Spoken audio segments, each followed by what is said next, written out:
for every single one of us, there are two sustainable sources of energy, kind of endlessly sustainable. One is internal, the other is external. The internal one is the energy that we can create within ourselves through our dreams, our beliefs, our convictions about the life we are here to live. And the reason why that is unsustainable, it is a sustainable source of energy, is because it comes solely from within us. We come up with our dreams. We were born knowing how to dream. No kid had to be taught how to imagine things and think about alternative realities and futures, to think about what it would be like to play with a toy, to be in some kind of new world that they are imagining, to role play, to come up with a plot, to come up with ideas about games to play.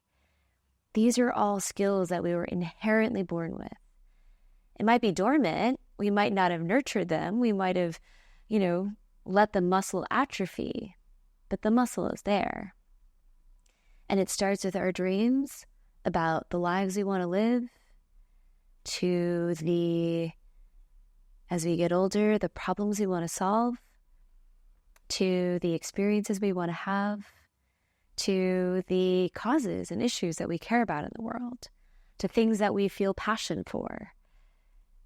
The dreams of our lives are micro all the way to macro.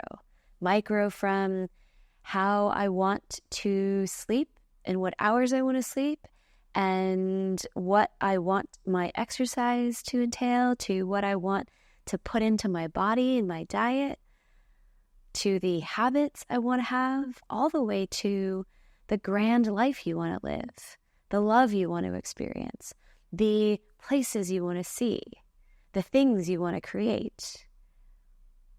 Our dreams fall in an incredible spectrum, from daily actions all the way to things that may not happen for decades, and we're building towards them, not knowing if we'll ever get there. But it's endlessly sustainable, because if we know and can clarify why we are here, what life we want to live, the person we want to be, these are all our dreams. And because we can imagine those things, it's endlessly available to us. The challenge can become if we chase the wrong things, right? If we jump to an idea too quickly without really validating it. For example, if we didn't grow up with much, it can be easy to be like, well, my dream is to make a lot of money, with just nebulous notion of making a lot of money.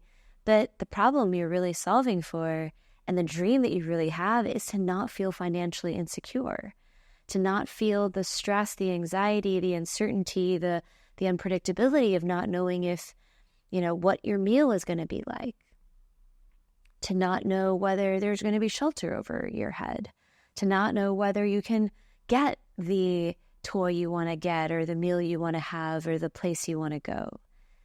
Right? So those are the real things we're solving for. It's not some dollar amount. Right? So it may be easy to be like, I want to be a millionaire. But that isn't actually the dream. And so I want to stress the importance of clarifying the accurate dreams that we have about ourselves, the life we want to live, and the mission and purpose we're here to serve. The second most sustainable source of fuel is external. And that may seem surprising because it's not within us and outside of our control. But we don't live in a vacuum. We don't live in a contained space of one person in a world where you only have to exist with one person.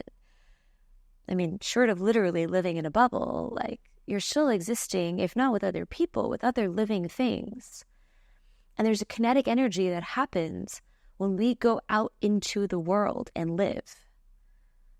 Because the energy that we bring into that world, whether it's joyous, hopeful, kind, loving, or whether it's cold, mean, anxious, stressed, that interacts with the environment. And that creates reactions in our environment that we exist in and that we experience every day.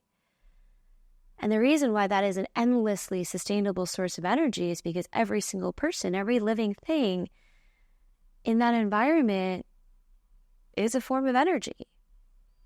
And if you bring forth, let's say, a certain calm, a certain peace, a certain positivity, other energy beings will respond to that.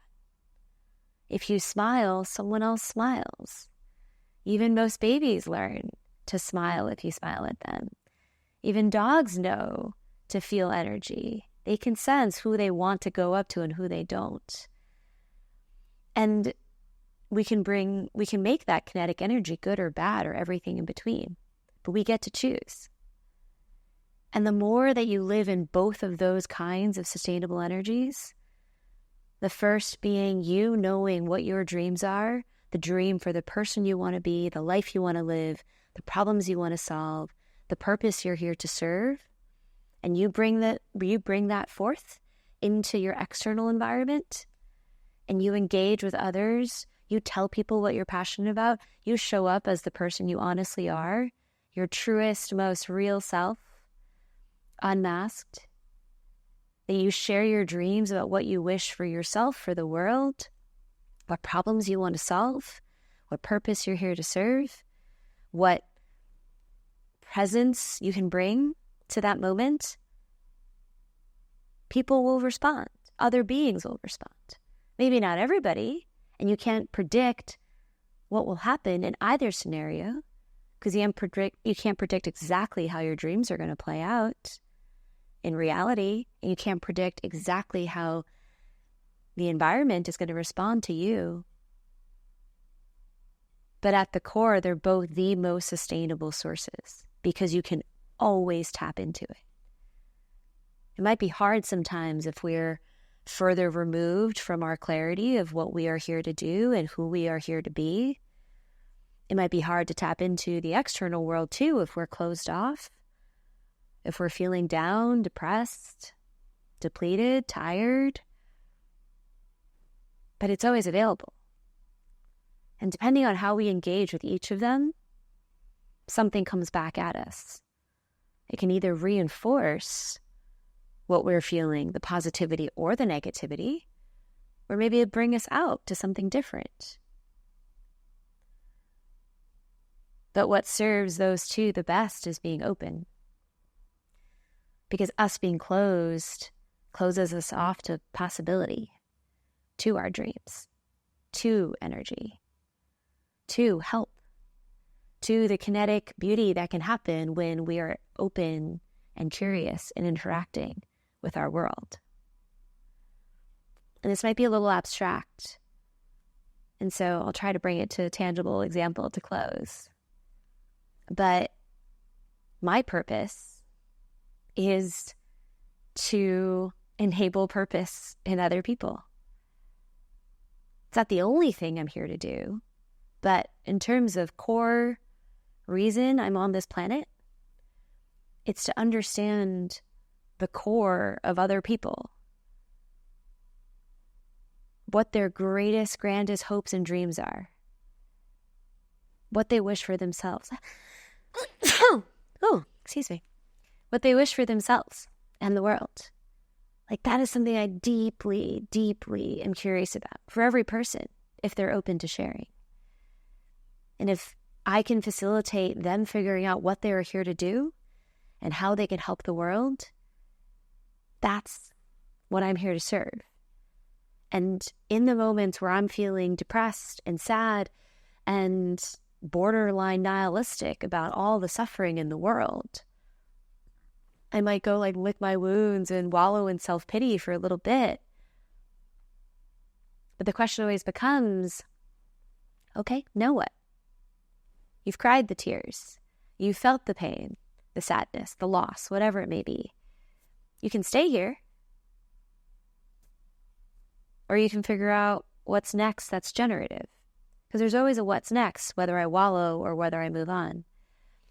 And knowing what I'm here to do It has pulled me out of dark places, sad spaces, lazy places, defeated places an infinite number of times.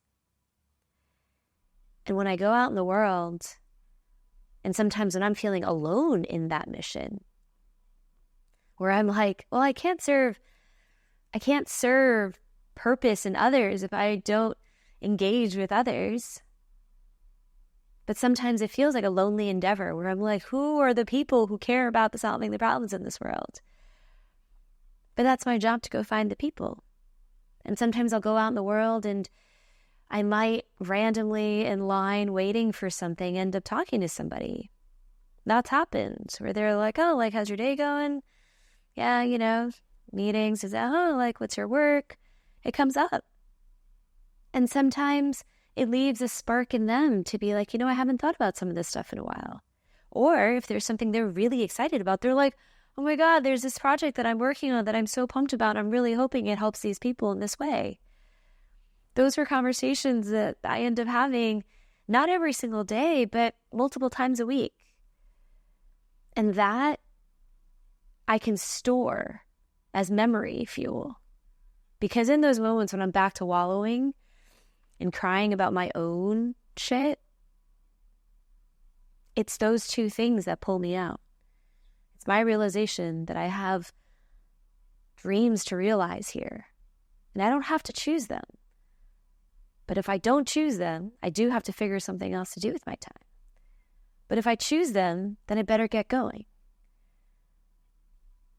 And then on the other hand, remembering how I've engaged with the world, remembering other people's stories about what their purpose is, thinking about the conversations that I've had, the people that I've met, the smiles on people's faces, the feedback that I've gotten where people tell me they felt so seen, they felt so understood, that they've told me things they haven't told anybody in a long time about their hopes for the world.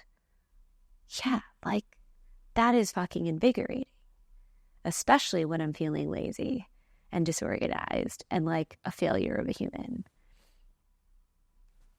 And so I hope that makes it a little less abstract.